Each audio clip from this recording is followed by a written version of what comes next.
તો વિદ્યાર્થી મિત્રો, હવે આજે આપણે જોવાનું છે પી વિભાગના તત્વોમાં સમૂહ નંબર 17 ના ભૌતિક ગુણધર્મ.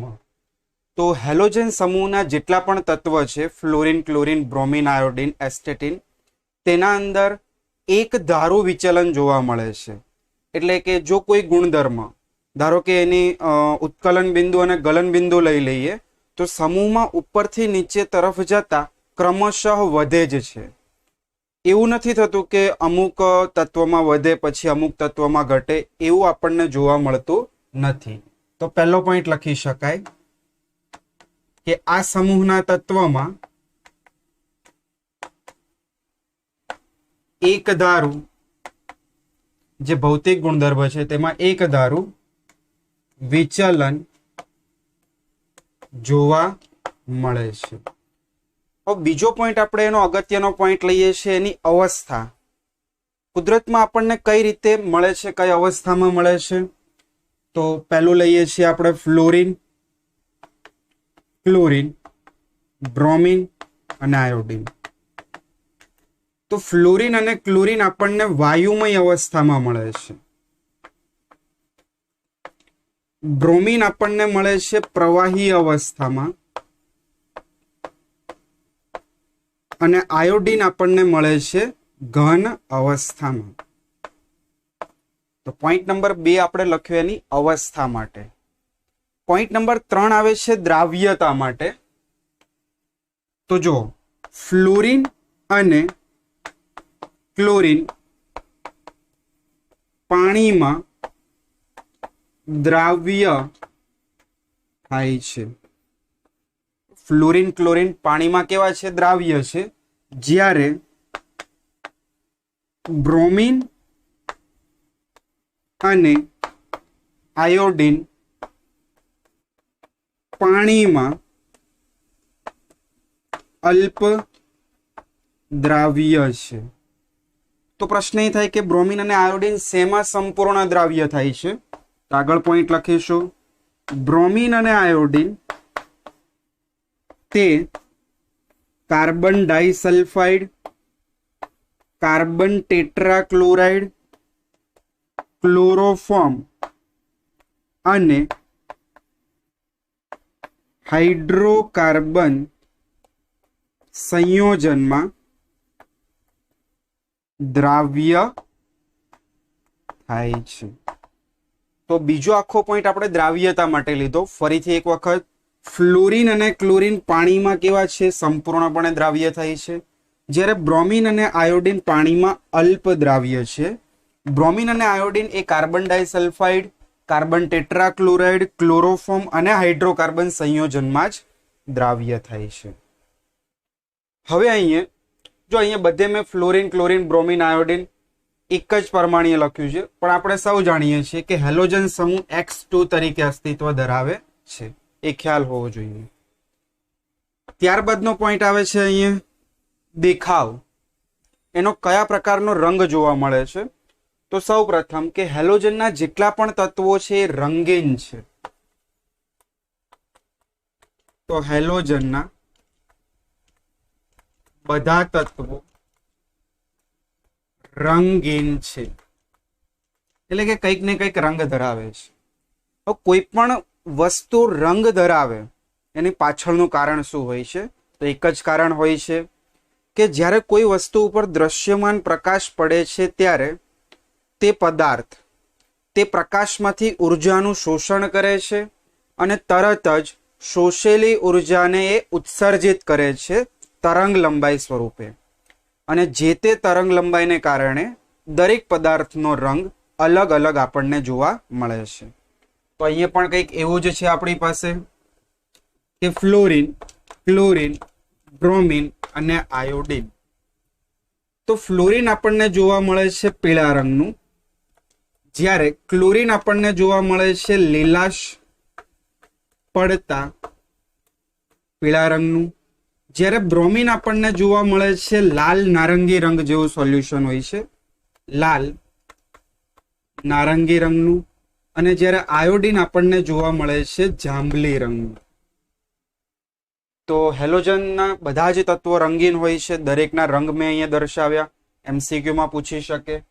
રંગ બતાવવાનું કારણ એબ્ઝોર્પ્શન થિયરી છે કે કોઈ પણ ધારો કે આ ફ્લોરિન છે અને તમે અહીંયા રાખો તો શું કરશે, દ્રશ્યમાન પ્રકાશ એ શોષણ કરશે અને એના જે વિકિરણો ઉત્સર્જિત થશે એ આપણને પીળા રંગની જે વેવલેન્થ હોય, તરંગ લંબાઈ હોય, તે સ્વરૂપે આપણી આંખમાં પ્રવેશે છે. ત્યારબાદ આવે છે લાસ્ટ પોઈન્ટ. તો જો હજી આપણે ઉત્કલન બિંદુ ગલન બિંદુનો એક પોઈન્ટ લખવાનો બાકી છે. તો સમૂહમાં ઉપરથી નીચે તરફ જતા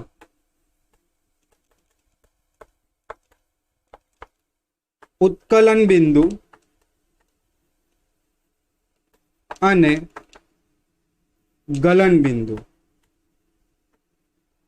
બંને ક્રમશઃ વધે છે. સમૂહમાં ઉપરથી નીચે તરફ જતા ઉત્કલન બિંદુ હોય અને તેના ગલન બિંદુ હોય, બંનેમાં એક ધારું આપણને વિચલન જોવા મળે છે, એટલે કે વધારો જોવા મળે છે.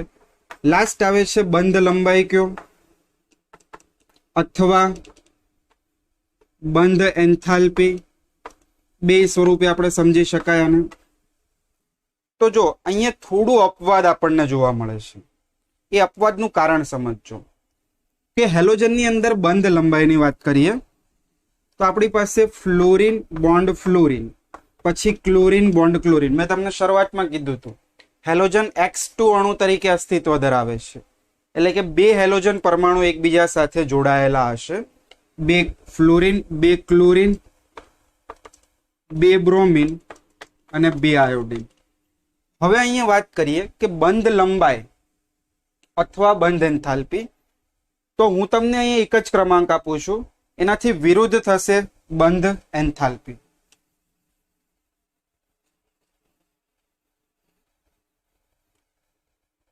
ચલો બંધ લંબાઈ તમે બંધ એન્થાલ્પીનો જ ક્રમાંક આપણે આપીએ છીએ અહીંયા. બંધ એન્થાલ્પી, બંધ વિયોજન એન્થાલ્પી એટલે એક મોલ સહસંયોજક બંધને તોડવા માટે આપવી પડતી ઉર્જા. હવે અહીંયા સમજીએ કે સૌથી વધારે બંધ વિયોજન એન્થાલ્પી કોની? તો નોર્મલી આપણે જાણીએ છીએ કે જે તત્વનું કદ નાનું હોય, વધારે વિદ્યુત ઋણતા હોય, તો એનો બંધ નાનો હોય, શોર્ટ બોન્ડ હોય, તો તેની બંધ વિયોજન એન્થાલ્પી વધારે હોય. પણ અહીંયા એવું નથી. ફ્લોરિન અહીંયા અપવાદ છે.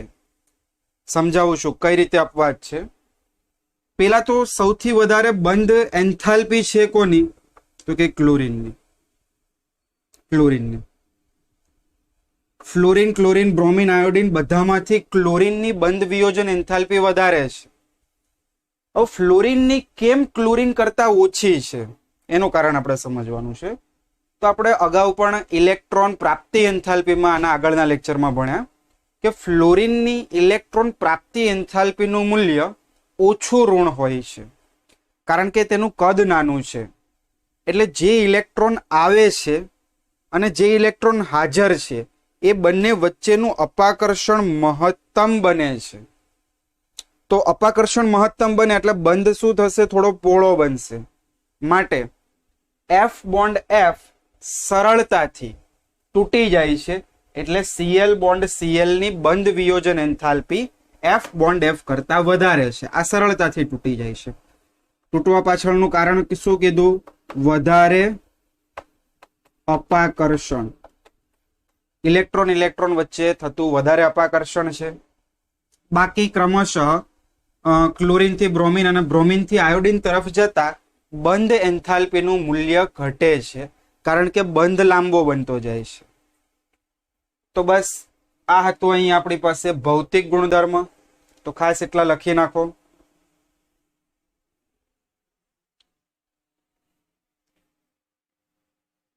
ચલો વિદ્યાર્થી મિત્રો, આજે હવે જોવાનું છે સમૂહ નંબર 17 માં રાસાયણિક ગુણધર્મ, જેમાં પહેલું આપ્યું છે સમૂહ નંબર 17 ની ઓક્સિડેશન અવસ્થાઓ. તો પોઈન્ટ નંબર 1 કે સમૂહ નંબર 17 એ એક કરતા વધારે ઓક્સિડેશન અવસ્થા દર્શાવે છે. કઈ કઈ ઓક્સિડેશન અવસ્થા છે હું અહીં લખું છું. -1, +1, +3, +5, એન્ડ +7. તો તમારે અહીંયા ફક્ત એટલું યાદ રાખવાનું છે કે એકી સંખ્યા 1 1 3 5 7 એકી ઓક્સિડેશન આંક છે. હવે આ કઈ રીતે પોસિબલ છે એ આપણે નીચે અહીંયા સમજવાનું છે. તો સમજવા માટે પહેલા સમૂહ નંબર 17 ની સામાન્ય ઇલેક્ટ્રોન રચના શું થાય છે?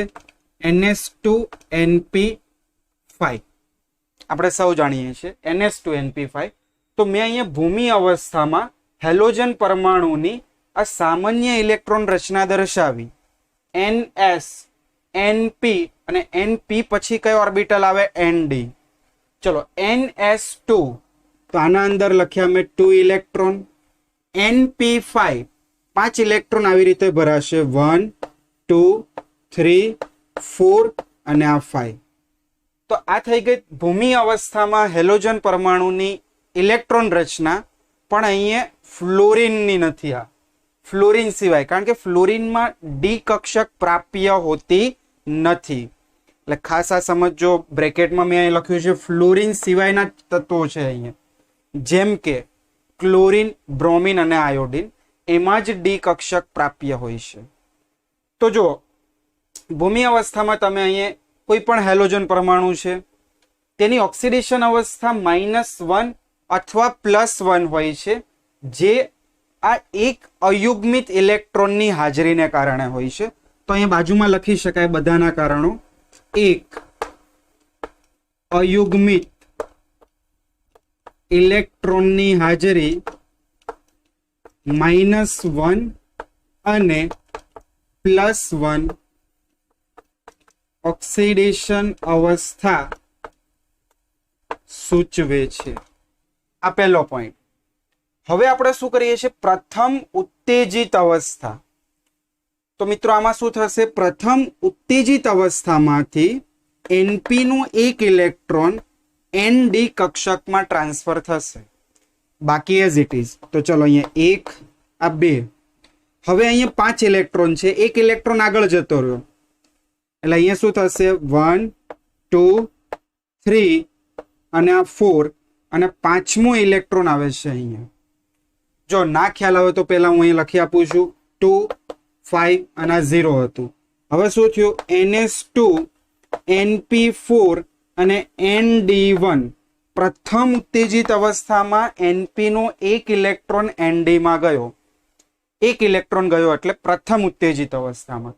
દ્વિતીય ઉત્તેજિત અવસ્થામાં શું આવશે? 2 ઇલેક્ટ્રોન જશે અને તૃતીયની અંદર 3 ઇલેક્ટ્રોન જશે. તો જો અહીંયા શું થાય છે? એક ઇલેક્ટ્રોન જતો રહ્યો. હવે કેટલા અયુગ્મિત ઇલેક્ટ્રોન? 1 આ 2 અને આ 3. તો અહીં લખી શકાય 3 અયુગ્મિત ઇલેક્ટ્રોનની હાજરી કઈ ઓક્સિડેશન અવસ્થા દર્શાવે છે? +3 ઓક્સિડેશન અવસ્થાનું સ્પષ્ટીકરણ છે અથવા સૂચવે છે. ચલો હવે એવી રીતે +5 નું જ આવશે સેમ. ફરીથી અહીંયા શું થશે? NS2 NP3 ND2. ફરીથી એક ઇલેક્ટ્રોન આગળ ટ્રાન્સફર થયો, અયુગ્મિત ઇલેક્ટ્રોન બને. તો 3 ઇલેક્ટ્રોન ND માં 2. હવે અયુગ્મિત ઇલેક્ટ્રોન 1 2 3 4 5. તો અહીં લખી શકાય 5 અયુગ્મિત ઇલેક્ટ્રોનની હાજરી +5 ઓક્સિડેશન અવસ્થા સૂચવે છે. ચલો હવે શું આવે છે અહીંયા? તૃતીય ઉત્તેજિત અવસ્થા. તો એમાં શું થાય છે? NS નો એક ઇલેક્ટ્રોન આગળ જાય છે. આ બધા હવે અયુગ્મિત છે એટલે આ સ્થાયી બની ગયું, એટલે આમાંથી ઇલેક્ટ્રોન આગળ જશે નહીં, કારણ કે આપણે જાણીએ છીએ P અને D કક્ષક જો ઇલેક્ટ્રોનથી અર્ધપૂર્ણ અને સંપૂર્ણ ભરેલી હોય તો તે વિશિષ્ટ સ્થાયીતા ધરાવે છે. એટલે હવે આને જો ગરમ કરવામાં આવે તો આ એક ઇલેક્ટ્રોન આગળ જશે, એટલે NS1 NP3 અને ND3. તો ઇલેક્ટ્રોન 1 ત્રણેયમાં 1 અને અહીંયા પણ 1 1. જો 1 2 3 4 5 6 7. તો અહીંયા લખી શકાય 7 અયુગ્મિત ઇલેક્ટ્રોન ની હાજરી +7 ઓક્સિડેશન અવસ્થા સૂચવે છે. તો આવી રીતે આપણને -1 +1 +3 +5 +7 ઓક્સિડેશન અવસ્થા જોવા મળે છે. હવે કેટલાક બેઝિક પોઈન્ટ અહીં ઉપર લખું છું કે ફ્લોરિન એ મોટા ભાગના સંયોજનોમાં -1 ઓક્સિડેશન અવસ્થા દર્શાવે છે. પણ જ્યારે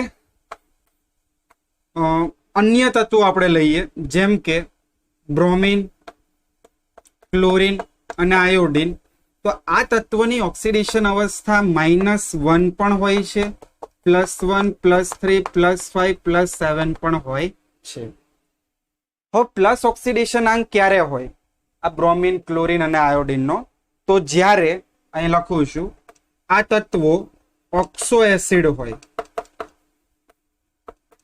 અથવા ઓક્સાઇડ સંયોજનો હોય.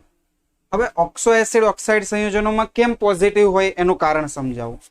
કારણ કે ઓક્સિજનની વિદ્યુત ઋણતા આ 3 તત્વ કરતા વધારે છે, એટલે ઓક્સિજનનો ઓક્સિડેશનાંક ત્યાં માઇનસ બનશે અને આ 3 તત્વનો ઓક્સિડેશનાંક પ્લસ બને છે, પોઝિટિવ ઓક્સિડેશનાંક બને છે, જે આપણે આગળ જોઈશું. તો આ વસ્તુ ખાસ અહીંયા ક્લિયર હોવું જોઈએ. તો બસ ઓક્સિડેશન અવસ્થામાં એટલું જ. હજી આ ટોપિક આગળ કન્ટિન્યુ છે, જેમાં આપણે રાસાયણિક પ્રતિક્રિયાત્મકતા ભણવાની છે.